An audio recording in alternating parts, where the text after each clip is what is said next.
Monsieur Bompard. À la surprise d'exactement 0 personne, LFI suit la ligne de nationalisation d'ArcelorMittal. On va voir ce qu'il a à dire exactement. Qui concerne ensuite précisément la situation de ArcelorMittal, évidemment qu'il faut nationaliser. Évidemment. Mais pourquoi A-t-on les moyens aujourd'hui, Manuel Bompard, de nationaliser Mais pourquoi la ArcelorMittal? Grande-Bretagne, l'Italie le font? Pourquoi? Et nous, on n'est pas capable de le faire? Parce qu'on n'a peut-être pas les moyens de se le permettre. Mais enfin, franchement, on a des moyens pour acheter des missiles, pour acheter des chars, et on n'a pas des moyens pour acheter une aciérie. Ouais. Alors très bien, mais pourquoi donc nationaliser ArcelorMittal? Quel serait le plan après ça? Est-ce qu'on relocalise tout? Est-ce qu'on garde la répartition actuelle des usines?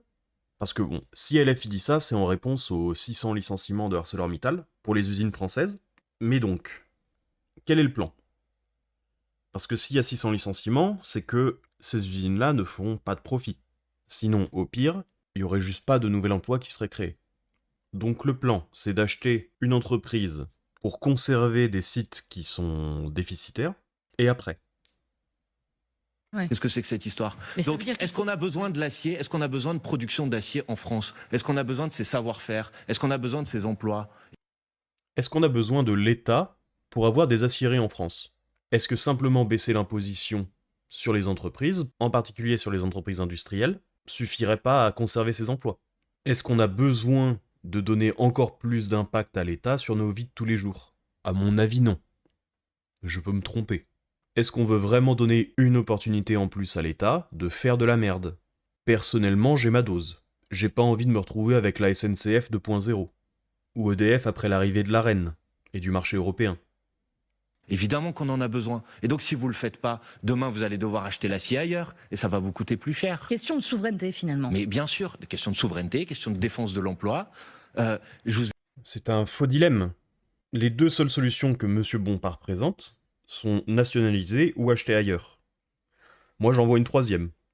Je vous ai dit tout à l'heure, combien ça coûte la nationalisation d'ArcelorMittal? Personne aujourd'hui est capable de calculer ce chiffre. Sans doute plusieurs milliards d'euros. Bon. Moi, j'ai même pas besoin de vous le calculer. Voilà, actuellement, ça coûterait ça pour nationaliser ArcelorMittal. Alors évidemment, le chiffre augmenterait, parce que le marché marche comme ça. Hein. En cas d'achat d'actions massif, le prix augmenterait, évidemment. Surtout si c'est annoncé avant. Du coup, le minimum, mais vraiment le minimum du minimum du minimum, pour acheter ArcelorMittal, ce serait 23 milliards. Ça m'étonnerait pas que le prix grimpe à 100 milliards. Donc, c'est bien mignon de parler de 300 millions d'euros d'aide publique par an, mais maintenant, il faut trouver les... Même si on considère qu'on achète 51%, enfin 50,00001 pour être majoritaire, disons, allez, entre 30 et 50 milliards selon le prix de rachat des actions. Bon. 300 millions d'euros d'argent public versé chaque année. Depuis 10 ans, ça fait 3 milliards. Donc manifestement, on a des moyens pour faire des cadeaux sans aucune contrepartie aux entreprises. La contrepartie, c'est les emplois, monsieur Bompard. Et 3 milliards en 10 ans, ça ne suffit pas à racheter ArcelorMittal. À ce rythme-là, il faudrait... si le prix ne bougeait pas du tout, il faudrait encore 30 ans pour être actionnaire majoritaire. Donc, monsieur Bompard est prof de maths, hein, je le rappelle.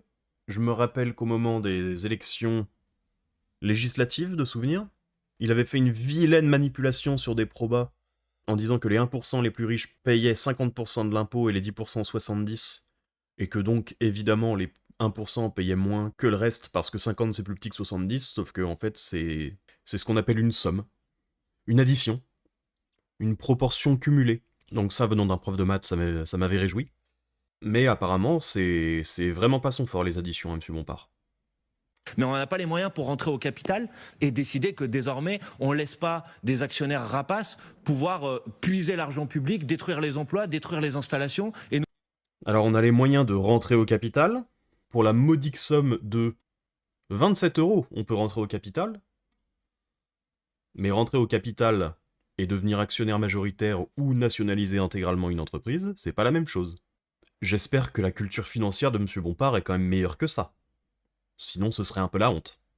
Et nous rendre dépendants de la production d'acier d'ailleurs dans le monde. Donc... D'ailleurs, je vais pas commenter actionnaire rapace, hein, mais une action d'ArcelorMittal rapporte 23 centimes. Donc vraiment, pour ce super gavé, si on considère, allez, gagner 10 000 euros de dividendes, donc 0,23 divisé par 27, ça donne, voilà, ça. Donc il aurait fallu investir 1 200 000. Ah, c'est vrai que ça, c'est du... Pour se gaver avec les dividendes, il faut y aller, quoi. Hein. Et donc c'est 10 000 euros tous les trimestres, par contre. C'est même pas 10 000 euros par mois. Et j'ai pris 10 000 en imaginant que pour Monsieur Bompard, c'est déjà se gaver. Parce que bon, en vrai, bon, ça fait 3 000 euros par mois de dividendes, ce qui est très honnête. Avant les taxes. Ce qui descend à environ 2 000 euros, hein, on le rappelle. Avec la flat tax de 30% sur les dividendes. Sachant que l'argent investi a déjà été taxé avant, voilà, je ne vous fais pas tout le parcours de taxes de l'argent français, sinon j'en ai pour 4 heures. Mais voilà. Donc c'est une question de choix politique. On a les moyens. En Italie, en Grande-Bretagne, les gouvernements ont pris des mesures pour dire on a besoin de ces installations. On parle de transition écologique, mais on ne fera pas la transition écologique sans capacité de production d'acier en France. Qu'est-ce que c'est que cette histoire? Donc vous applaudissez par exemple un grand patron, PDG de Total, qui demande par exemple le remboursement des aides touchées justement par ces grandes entreprises au moment du Covid. Ça vous dit Quand elles vont bien. quand elles vont bien. C'est-à-dire? C'est ce qu'il a proposé il y a quelques... Oui, mais il pourrait commencer par payer ses impôts en France, très bien. Ouais, Hein. La mauvaise foi. Ah, Monsieur Bompard, c'est 100% la psychologie PSG Marseille. Hein. Quoi qu'un grand patron dise, ce sera de la merde. En étant honnête intellectuellement, Monsieur Bompard, on dit en effet, je suis d'accord avec lui, mais j'estime que il pourrait quand même payer ses impôts en France. Et les impôts de Total en France, bah ils sont payés en fait. En 2023, Total avait payé 320 millions d'euros d'impôts, seulement d'impôts. Ce qui fait que je crois que le taux d'imposition de Total, ça doit être de 25%, vu que c'est une grande entreprise. Donc ce qui fait que leur bénéfice en France est de 1,2 ou 3 milliards. Ce qui n'est pas complètement délirant. Parce que Total, il faut pas croire, l'écrasante majorité de leurs bénéfices se fait à l'étranger. Et Total avait fait en 2023 un peu moins de 20 milliards. Je crois que c'est 19,5 ou quelque chose. Donc, à moins que Monsieur Bompard veuille taxer cette part-là du bénéfice de Total, ce qui serait complètement con parce qu'en fait, ils payent déjà des taxes dans les pays où ils font ce bénéfice-là, c'est bon, Total paye ses impôts. Le rêve de Monsieur Bompard est réalisé. Et je ne parle même pas des cotisations qu'il paye, parce que là, on passe à peu près 2 milliards pour l'État, de la part de Total. Donc, Monsieur Bompard, professeur de maths, je vous mets un gros 2 sur 20. Et encore, je suis généreux. Donc non, je ne vais pas l'applaudir. Non, vous voyez. vous ne l'applaudissez pas. Non, je ne l'applaudirai sur ce pas. point. Je pense que ce serait bien qu'il commence par payer ses impôts en France. Bah, il le fait déjà, du coup. Et alors, le gros thème, c'était quand même la nationalisation. Et je vous ai fait, une fois n'est pas coutume, un superbe schéma pour vous parler de ça, qui arrive tout de suite. Le voilà, le schéma. Alors bon, je vais vous le découper en deux pour que ce soit un peu plus clair, parce que là, c'est quand même un peu, je l'avoue, un peu dégueulasse. Mais du coup, ce schéma, c'est pour montrer un peu pourquoi c'est très très dur de faire fonctionner une entreprise nationalisée, une entreprise publique. Donc là, on va voir en premier comment tourne une entreprise privée. Donc dans deux cas différents, le premier dans le cas où ça fonctionne, et le deuxième là où ça fonctionne pas. Donc du coup, dans le cas où ça fonctionne, on a une production, voilà, qui va générer de l'argent. Par la consommation, donc voilà, la consommation génère un peu d'argent, on est content, et cet argent, du point de vue de l'entreprise, va être en partie réinvesti, et s'ils en versent, en partie en dividende. Donc ce réinvestissement, ça va pouvoir créer de l'emploi, le réinvestissement va être aussi versé en partie pour améliorer la production en elle-même, et donc ces emplois, idéalement, ils permettent de créer de l'épargne, qui va enrichir les employés avec le temps, notamment parce que les dividendes sont envoyés dans l'épargne, et du coup l'employé peut investir dans les dividendes de son entreprise, tout ça, il est très content. Tout se passe très bien. On a un bilan très très positif. Dans le cas où ça fonctionne pas, on a une production qui va pas nécessairement générer de l'argent. Parce que, en fait, on a une consommation qui sera insuffisante par rapport à ce qui a été produit en termes de coûts, et donc, ça fait que il n'y aura pas de dividendes versés. Alors l'astérisque, c'est pour certaines entreprises comme Total ou quoi qu'il arrive, versent du dividende. Qu'il soit en perte ou en gain. Donc ce bilan négatif entre production et consommation fait que il y aura soit peu de réinvestissement en tapant dans les réserves de l'année dernière, soit il n'y en aura pas du tout. Et ce qui fait pareil, donc moins d'emplois créés, ou pas du tout d'emplois créés, ce qui fait que les emplois supérieurs n'existent pas, donc on ne peut pas épargner plus. Vu qu'il n'y a pas de dividendes versés, l'épargne devient moins intéressante, donc même les retours de l'épargne sont en grosse baisse. Ce qui fait un bilan négatif. On va pas prétendre que ça reste positif parce que c'est du privé, mais du coup, ça met en danger uniquement les acteurs de cette société. En partie les investisseurs de la société, mais ça se change. Tu vends l'action et t'en rachètes une autre. C'est pas très grave. Alors que, pour le public, donc les mêmes cas, hein, un cas où ça fonctionne et un cas où ça fonctionne pas. Donc pour le public, tout commence par l'État. Premier symbole euro rouge, parce que l'État, faut bien payer des gens pour le faire fonctionner. Les fonctionnaires, il faut les payer.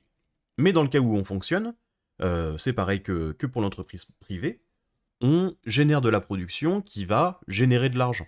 Sauf que entre la production et la consommation, il y a des étapes supplémentaires, parce que l'État décide de la distribution, donc il faut encore payer ces gens-là pour décider de ça, et après, donc consommation, donc l'entreprise fonctionne, c'est bon, ça fait un cash flow positif, on est content, on a du profit, du bénéfice. Et comme pour le privé, il y a du réinvestissement, sauf que cette fois, ça prend la forme de l'argent va à l'État, directement, qui décide de s'il y a réinvestissement ou non, d'ailleurs. Et avec un peu de chance, l'État peut créer des emplois, etc., etc.